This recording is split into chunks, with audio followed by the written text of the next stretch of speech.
Wesh la mif, j'espère que vous allez bien. Moi aujourd'hui ça va top. Je vous retrouve pour la 7e vidéo sur la planète Mars en astrologie. On a déjà fait la moitié du zodiaque. Aujourd'hui j'aborde avec vous la planète Mars quand elle est située dans le signe de la Balance. Je reviens sur les énergies de la planète Mars, un petit refresh ça fait jamais de mal. Je reviens dans cette vidéo aussi sur les spécificités de la planète Mars en Balance, l'intimité des personnes qui ont ce placement, le type d'hommes que les femmes qui ont ce placement sont attirées, et aussi je vous donne une petite liste de célébrités qui ont toutes Mars en Balance. Comme ça vous pouvez un peu visualiser les exemples que je vous donne. Tout ça c'est dans cette vidéo et c'est sans plus attendre. Maintenant vous faire un petit résumé de la planète Mars en astrologie. La planète Mars c'est la planète de base de l'action. C'est une planète très automatique, c'est une planète masculine. L'autre planète, ou astre plutôt masculin très important, c'est le Soleil. Le Soleil en astrologie, c'est le lion. C'est le roi, c'est l'ego, c'est l'ambition, c'est notre but dans notre vie, c'est notre réalisation sociale, comment on aimerait, quel héritage on aimerait laisser au monde en fait. Et Mars, c'est le signe du Bélier, donc c'est le général du Soleil. Donc Mars agit en fait. Le Soleil, il a un plan long terme, etc. C'est une planète plus mature. Ça représente aussi le père, le patriarche. Tandis que Mars, c'est une planète beaucoup plus jeune. Mars, c'est le soldat, ou le général, on pourrait dire. Mais le général qui est aux ordres du roi, en fait. C'est le soldat. Mars, c'est notre compétitivité. C'est comment on se déplace, comment on fait du sport, comment on va chercher ce qu'on aimerait chercher, les fruits de notre désir. Et Mars, évidemment, c'est aussi la libido. C'est comment on agit sous la couette.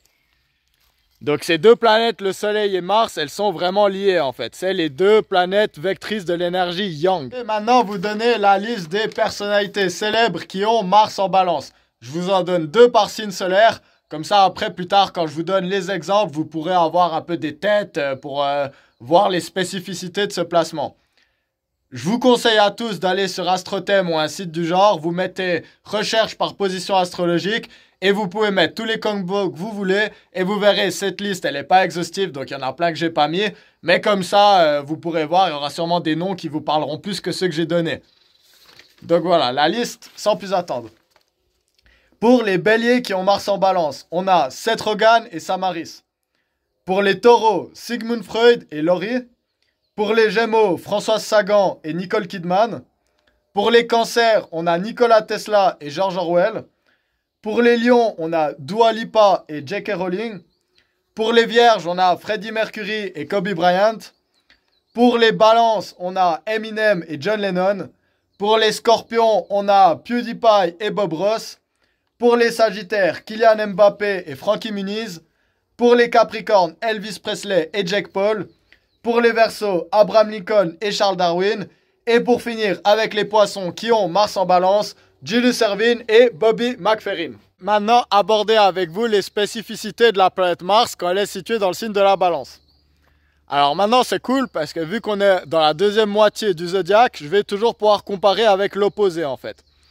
Donc si vous vous rappelez la première vidéo que j'ai fait sur la planète Mars dans le signe du Bélier, j'ai expliqué que c'était son placement principal, c'est là où elle est le mieux. Et j'ai même dit que Bélier et Mars c'était un peu des synonymes. Et du coup, la Balance, c'est l'opposé du Bélier. Donc, forcément, ça veut dire que la planète Mars va être en débilitation dans ce signe. Ça veut dire que ses énergies de base, elles vont être un peu calmées. C'est la même logique que quand je vous ai parlé de Mars en Taureau, en fait. Parce que le point commun entre le Taureau et la Balance, c'est que c'est 2 signes qui sont régis par Vénus. Et qui sont en opposition avec un signe gouverné par Mars. Je reviendrai sur Mars en Scorpion dans la prochaine vidéo. Du coup, comme je l'avais dit, le fait qu'une planète elle soit moins forte, forcément, les qualités de cette planète elles vont être baissées. Mais en même temps, on n'aura pas les défauts qui vont venir avec. Donc j'avais expliqué avec Mars en Taureau, on a affaire à des gens souvent qui sont moins entreprenants, qui vont avoir de la peine peut-être à se défendre, ce genre de choses. Mais de l'autre côté, ils vont être beaucoup moins prompte à avoir de la masculinité toxique. En fait, la masculinité toxique, c'est Mars mal canalisé, on pourrait dire. En fait, le Bélier, il correspond bien à Mars parce que c'est l'énergie un peu égoïste. Le Bélier, c'est je veux, je veux, je veux. Puis, je veux quelque chose, j'y vais. C'est une fonction automatique. On en revient avec ce côté martien. C'est la différence entre le lion et le bélier. Qu'est-ce qui est à l'opposé du bélier? Bah forcément, s'il y en a un, c'est le signe de l'égoïsme, entre guillemets, ou on va dire le signe qui se concentre sur ses désirs à lui. La balance, au contraire, qu'est-ce qu'elle veut? Elle veut harmoniser. Donc au contraire, elle veut trouver l'équilibre en fait, entre deux choses, deux concepts, deux personnes. Donc là, on a cette opposition entre le feu et l'air. La balance, elle est très indécise, on le sait, c'est un des défauts de la balance. Puis ça peut être un challenge pour Mars dans ce placement-là, justement. Parce que des fois, Mars, c'est une planète, elle a besoin d'être directement activée, en fait. On est là, on veut quelque chose, on est en train de faire du sport ou j'en sais rien quoi. Il faut gagner, il faut avoir cette surmotivation, en fait. Puis Mars en bélier, c'est ça qui va nous permettre d'aller sans réfléchir. On n'a plus d'énergie, mais c'est pas grave. On y va quand même. On ne doit pas se demander, est-ce que je vais y arriver ou pas? On fonce. Tandis que la balance, c'est différent. Parce que la balance, c'est un signe. La balance ne veut pas faire d'erreur. La balance, un de ses cauchemars, c'est de justement faire quelque chose qui n'est pas équilibré. Donc la balance, elle est indécise parce qu'elle doit prendre beaucoup de temps à réfléchir. On en revient. Le feu, c'est l'action. L'air, c'est le mental, c'est la réflexion. Alors des fois, le mental, c'est super bien. Donc par exemple, la planète Mercure dans un signe d'air va être super forte. Parce que le Mercure a besoin de réfléchir, d'évaluer, de comparer les choses, etc. Mars a besoin d'agir en fait. Du coup, en balance, il peut y avoir des difficultés à ce niveau-là. Il peut y avoir des fois un peu lent à la détente, on va dire. Ou lent au démarrage plutôt. Une des spécificités de ce placement, ça va être comme souvent quand on a une planète qui est dans un signe qui est représenté par la planète opposée de celle qu'on parle. Donc ici, un Mars dans le signe de Vénus. C'est qu'il va souvent y avoir un peu cet effet grand écart. Donc d'un côté, il va y avoir des situations où par exemple la personne elle se fait martyriser, bully, quelque chose comme ça, et elle va pas savoir se défendre. Et de l'autre, il va y avoir un concept comme par exemple la paix dans le monde, la liberté, ce genre de choses, où la personne elle va ressentir ce besoin vraiment fort en fait de mener un combat. Donc se battre pour la paix, c'est comme baiser pour la virginité. Ça, c'est ce que ma mère elle me disait souvent. Puis dans cette liste, on voit plein de gens qui se battent pour la paix. Donc John Lennon, Abraham Lincoln, parmi ceux que je vous ai parlé justement, c'est des gens qui ont gardé une trace pour leur pacifisme dans l'histoire. Mais pas que. Il y aurait aussi par exemple le Dalai Lama que j'ai pas cité, ou Nelson Mandela, qui ont été justement des grands combattants pacifistes, qui n'ont pas hésité à sacrifier eux-mêmes en fait. Ils ne se sont pas battus sur un ring de boxe ou pris les armes, mais ils se sont battus de manière pacifiste. Pourtant, on voit bien qu'au final, le but de l'harmonie sociale qu'ils recherchaient, ils l'ont trouvé. Donc, il ne faut pas toujours sous-estimer justement ce genre de placement un peu contradictoire. Parce que si des fois, c'est vrai que l'énergie propre à la planète, elle manque, des autres fois, comme dans les oppositions, ça peut au contraire l'exacerber. Je vais expliquer un peu les différences entre Mars en Taureau et Mars en Balance, donc les deux signes gouvernés par Vénus. C'est que le Vénus du Taureau, c'est plus un Vénus qui est concentré sur, comme un signe de terre, sur le concret. Donc beaucoup l'argent, même si ça touche aussi la balance. Hein. Les deux vont toucher les deux, mais il y en a un, c'est plus accentué que l'autre. On va dire le taureau, ça va être la beauté physique, le plaisir des sens, la sensualité physique, on va dire plutôt. La danse, toutes ces choses un peu. Tandis que la balance, ça va être plus le Vénus social, on va dire. Donc les poèmes, les mots doux, les amitiés, les relations amoureuses justement, où on est vraiment là où on parle de complémentarité d'esprit plutôt. Et aussi tout ce qui va être justement les grands cercles sociaux. Donc le taureau il va être plus introverti, on va dire, c'est une énergie yin, plus féminine, donc plus concentrée sur sa famille, son clan. Tandis que la balance, oui elle est aussi concentrée sur son couple, sa famille, etc. Mais elle a aussi beaucoup besoin d'être insérée socialement. Donc la balance, c'est un peu moi souvent comment je l'imagine, c'est le signe de la personne qui va dans les galas, dans les bals, dans ce genre de choses et qui est super populaire en fait, qui fait jamais vraiment de tâches. Ce côté diplomate, il est très serviable à la balance, mais attention, dans le côté négatif, on peut aussi, comme dans tous les signes d'air en fait, moins le Verseau, mais on va dire beaucoup le Gémeaux et la balance, on peut avoir face à de la manipulation un peu. Donc il y a ce côté raffiné, social, justement qui présente une très bonne image. Mais derrière, ça peut être un peu plus vicieux, on va dire. Donc voilà, il y a deux personnes que j'ai pas citées dans la liste là, nos deux potos à Jeffrey Epstein, Bill Gates et Bill Clinton. Les deux Mars en balance, donc très belle image publique, vraiment des bonnes personnes. Mais après, quand tu creuses un peu sur ce qu'ils ont fait, voilà, je leur passe pas le salut à ces deux gars. On retrouve chez les hommes qui ont ce placement un côté féminin très prononcé justement. Ce côté raffiné justement, ils vont pas aimer faire les beaufs ou les bolosses un peu et tout.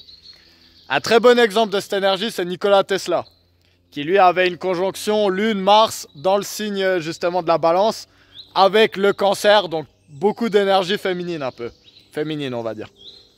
Lui, donc si on regarde un peu ses écrits ou les écrits qu'il y a eu autour de lui, c'était quelqu'un qui avait beaucoup la classe. Il s'habillait toujours bien, il disait jamais de gros mots, il n'était pas grossier, il avait un grand cercle d'amis, il s'entendait très bien avec les femmes. Donc c'était un des premiers féministes, Nikola Tesla.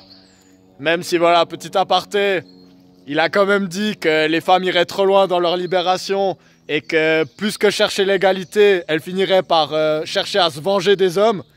Donc de nouveau, très intéressant, très balance justement. Il disait, bah oui, au début des années 1900, les femmes avaient beaucoup de droits que les hommes n'avaient pas. Il a dit, c'est une bonne chose, elles vont chercher l'égalité. Mais qu'est-ce qui va se passer?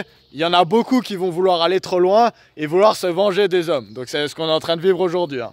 Voilà, ça c'est pour le petit aparté du féminisme de Nikola Tesla. Mais ça, c'est quelque chose qu'on va retrouver beaucoup chez les hommes, justement, qui ont ce placement. Contrairement aux béliers, Mars en bélier, on le sait, ils ont vraiment de la peine à garder leur énergie dans leurs pantalons, on va dire. Ils ont souvent besoin d'aller sortir. C'est souvent des charros, les gars qui ont Mars en bélier. Les meufs aussi d'ailleurs, on va le dire. Mars en balance, au contraire, ça peut être des gens qui ont un peu cette libido qui va être intériorisée, on va dire, et mal canalisée. Donc ça peut être des personnes qui vont développer de la rancune, parce qu'ils n'arrivent pas à être assez entreprenants en fait.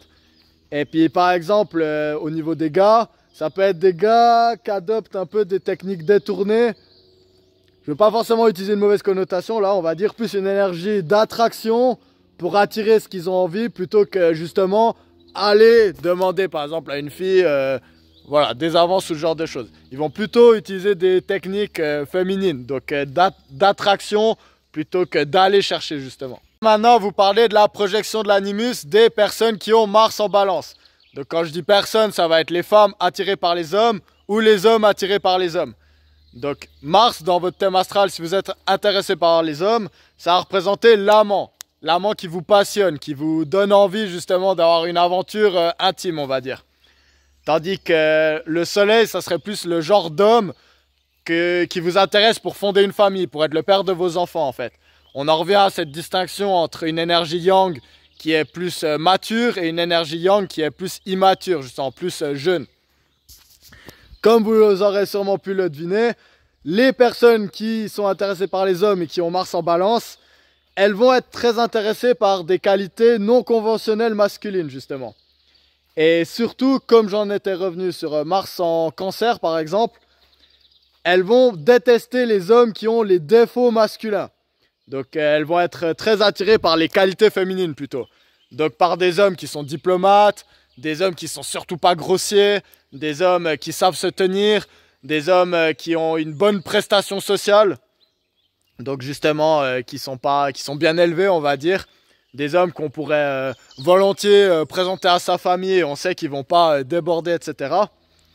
Et elles vont aimer aussi les hommes qui sont pas trop impulsifs. Parce que c'est ce que je vous ai expliqué. Hein. Si Mars en bélier, c'est je désire, je fonce.